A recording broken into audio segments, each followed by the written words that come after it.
We're here at the 7th Conference on Pathogenesis, Treatment, and Prevention, the IAS meeting that is occurring right now in Kuala Lumpur. We're here with Mr. Sikwese. Kenley, and we are really interested in your perspective on the World Health Organization's just having given their guidelines, evolved from the committees and so forth, and you're involved in that process.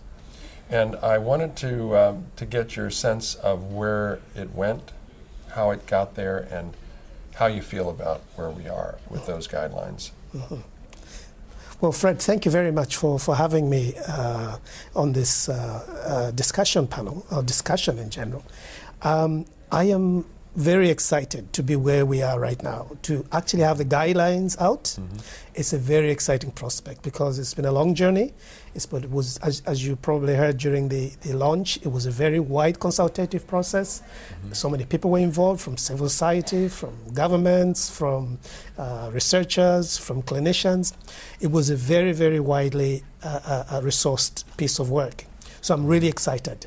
And you had one of the interesting things was that you had all these different, and people living with HIV, by the way, I might add. Mm-hmm. One of the interesting things that was really unique about these guidelines is that we were able to bring these different opinions and very strong opinions together into what we have today as the final guidelines. So it was a very exciting journey for me, and it's really the birth of something that should impact the HIV epidemic in the world moving on. And how do you believe this will be translated into your community? You're from Zambia, so give us a sense of what your sense of, or how your community will accept this and embrace it and use them as a guideline. Okay, thank you very much. Again, one of the things we have said to WHO as Africa especially is that this consultative process that they have set in motion at the global level is something they need to also replicate at country and regional level, or regional and country level, so that the engagement, the discussions of the stakeholders are part of that implementation process. What that will really then be able to do is be able to take on board the various concerns that people from different perspectives will be able to bring into a country level implementation, or what they call adaptation process. Now, if you take a country like Zambia, we are in the unique position of actually having moved a little forward in terms of maybe expanding treatment access. At the 350 threshold, we're already at about over 80%. Wow! So you really are talking about there was very little added value that we could have had at the 350 threshold, because some of the people that are not being reached are people who either don't know their status or are hard to reach areas. And so the threshold moving to 500 actually provides a very big opportunity for government to expand their treatment to a much wider people.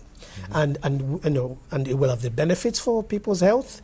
It will have the benefits for transmission in a public health sense, and it will also reduce the number of deaths that we are experiencing. Because right now, the people who are dying are people who are dying from TB. So, and some of this TB is occurring at thresholds of 350. And I think if you remember the HPTN study, in HPTN 052 study, you will remember that there were incidents or episodes of TB even in that study. Do you think that's because they were bounced down low and then come back up, or they weren't reported properly? It seems like it's a pretty high number to have TB, active TB. Absolutely. Well, we don't. I'm not a clinician, of course. Yeah. What I can talk to is some observational and experiential stuff that maybe I may have witnessed. What we have seen, for instance, and this is where again these guidelines are going to be very critical. The people are dropping very fast and very rapidly in some instances, that when they actually are in the monitoring stage waiting initiation at 350, and they go to clinics for monitoring every 6 months, and they're about 500. A lot can happen in there. Absolutely. Yeah. But you find that within that 6 months, there will have been 515, 600, and then within that period of 6 months, they're below 350.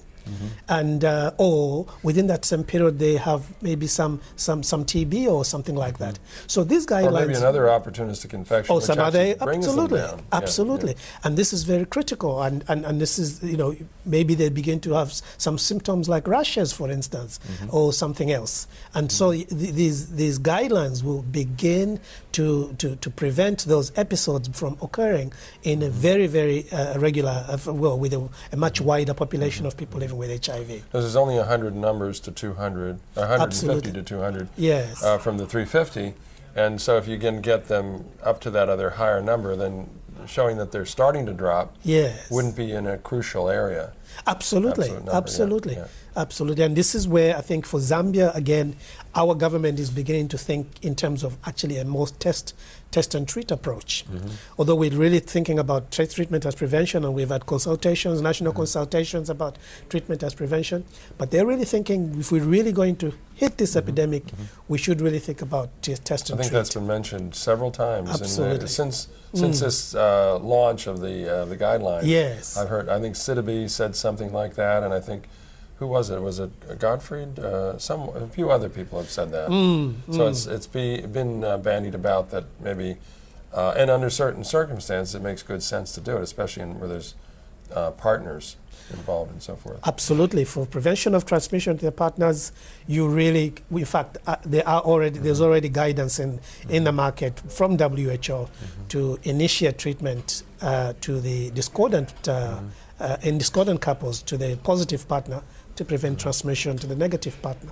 So we know there is a lot that is already happening in that sense. Right. Do you feel that there's anything that we need to have as ammunition to prevent, to keep this process moving forward, as far as governments signing on and just saying, okay, yes, we're going to embrace this on a panel and so forth? Well, Fred, what really, really needs to happen is now to mobilize. And I mean mobilize at every level. At the national level, at the regional level, at the continental level. Absolutely.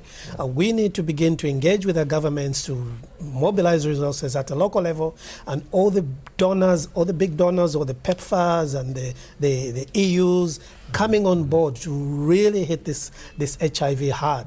And I think if we can hit it hard and back it up with the resources that are required to reach the 15 million by 2015, we will definitely make a big difference. In the loss of life and the health of people that need to be at work. Absolutely, absolutely, and improve the quality of people right through and be able to look after their children.